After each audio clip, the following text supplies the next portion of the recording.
And Steve Corica has stuck by the old maxim of never change a winning team. That despite Danny De Silva and Sim de Jong both being available once again. His only real doubt was Milos Ninkovic, who was suffering with knee soreness until the middle of the week. He's pulled up okay and starts. Adam Lafondra has 9 goals in 9 league and cup games. He's only failed to score in 1 of those matches. Just the one enforced change for Wellington Phoenix. That is in goal, where Philip Curto is given a week off due to the concussion suffered against Perth last week. So Ollie Sale is in for just his 6th A-League game.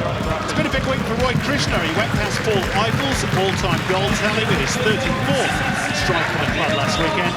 During the week, he became a New Zealand citizen.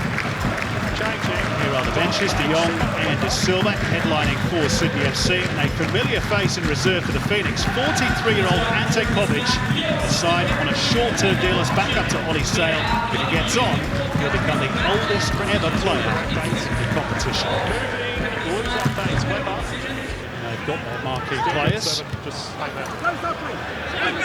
Kovic and De Jong. Now, chance here for Krishna onside. Splits the 2 central defenders and places it beautifully.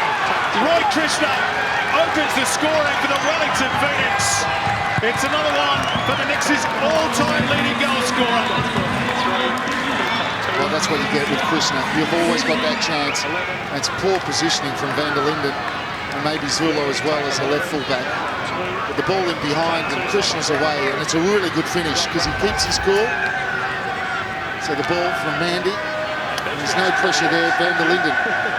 He should, once he's got that ball there, he should be stepping back.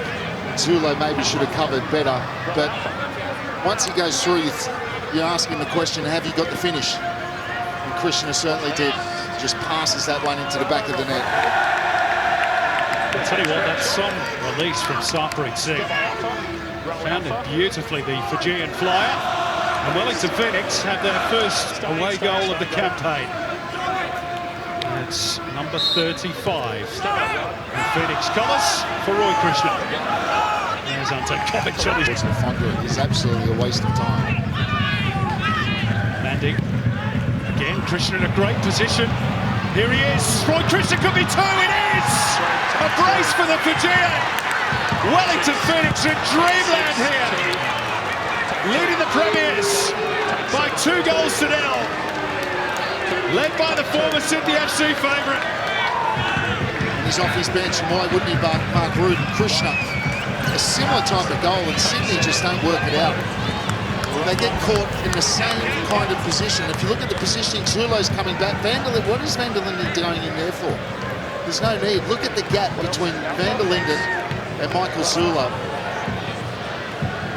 It's not exact carbon copy, but it's very similar to the first goal.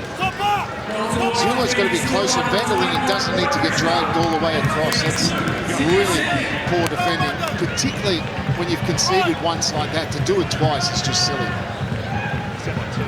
But credit that man and Wellington. Down by Mandy. Reset through Kachache. Beautiful tail on that in 3. Stephen Taylor has his first goal for Wellington Phoenix. And the Knicks could be out of sight here before half-time. What a cross from Kachache. And Sydney FC, normally so difficult to score against. You could drive a bus through the middle of the 2 central defenders. Nowhere to be seen. Second phase of this ball comes out. Kachache, look at Taylor, just wraps his run around behind Van der Linden.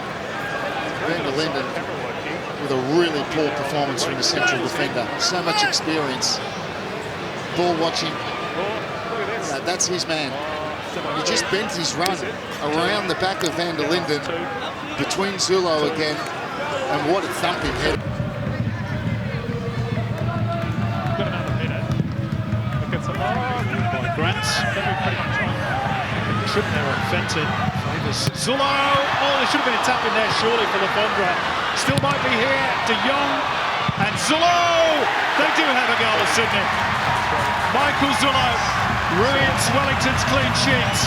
It'll probably only be a consolation, but it's 3-1. And Martin Redan is furious that the whistle didn't go for a foul on Louis Fenton in the build-up. Yeah, he was looking for a touch from Ross Calafonda will be slightly disappointed he didn't score. And Durante slipped on the volley with a deflection from Zillo. How long did I say they could play? 3 days and not score? And straight away, one goes into the back of the net. Will only be consolation. I have to say, I did think there was a foul on Fenton. Yeah, I thought it was going to be blown, to be honest. Dion with that strike.